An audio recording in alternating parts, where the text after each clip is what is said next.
kita akan belajar fisika dengan asik dan menyenangkan. Jangan lupa ada makalah yang berkata, "Man jada wajada." Barang siapa yang bersungguh-sungguh, maka dapatlah ia. Jadi, jika kalian benar-benar bersungguh-sungguh dalam menonton video ini, maka kalian akan mendapatkan apa yang kalian ingin ketahui. Oke, pada video kali ini saya akan membahas tentang besaran dan satuan. Nah, pasti kalian berpikir kan, apa sih itu besaran? Nah, besaran itu menurut physical quantities yaitu sesuatu yang dapat diukur atau dinyatakan dengan angka. Nah, bagaimana contohnya? Contoh yang pertama yaitu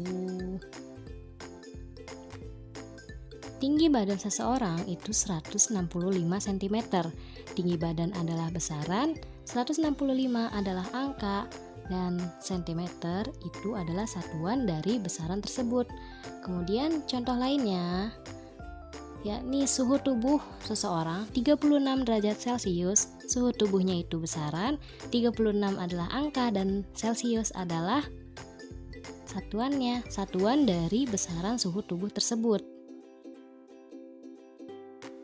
Nah, kenapa besaran itu dinyatakan dengan angka? Mengapa tidak dengan kata sifat saja? Ternyata kata sifat itu memiliki kata yang sangat terbatas. Contohnya, semut itu ukurannya kecil, kucing ukurannya sedang,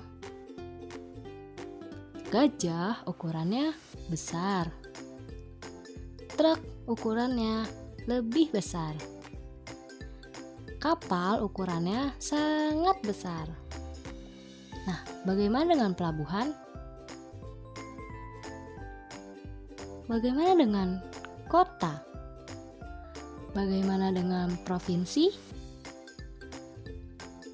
Bagaimana dengan negara? Benua? Bagaimana dengan dunia? Lalu bagaimana dengan tata surya? Amat sangat luar biasa besar. Nah, jadi teman-teman, satuan itu berfungsi sebagai skala pembanding antara satu besaran dengan besaran lainnya. Maka sangat penting sekali adanya satuan. Nah, sebagai contoh gini, rumah Budi ke sekolah satu hari menempuh jarak 2 km, satu minggu menempuh 12 km, 39 minggu itu menempuh 468 km. Nah, jika dibandingkan jarak dari Jakarta ke Semarang itu cuma 461 km. Ternyata dari jarak-jarak tersebut kita bisa mengetahui bahwasannya selama 39 minggu itu lebih jauh jaraknya daripada Jakarta ke Semarang. Nah, menurut besaran fisik, besaran itu terbagi dua, yaitu besaran pokok dan yang kedua adalah besaran turunan. Nah, apa sih besaran pokok? Besaran pokok itu satuannya itu telah ditetapkan dan tidak diturunkan dari besaran lainnya. Sedangkan 7 besaran pokok itu harus kita hafal. Nah, bagaimana cara mudah menghafalnya? Kan ada banyak ya. Yaitu dengan SMP jiwa. Ingat aja kata itu. SMP jiwa.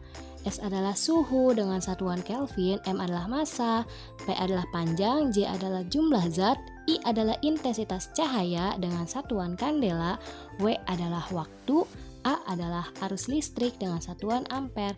Maka kita dapat menyingkatnya dengan SMP jiwa. Oke, sekarang kita ke besaran turunan. Itu adalah besaran yang dapat diturunkan dari besaran pokok. Contohnya gini, luas itu turunan dari besaran panjang, volume turunan dari besaran luas, massa jenis turunan dari besaran volume.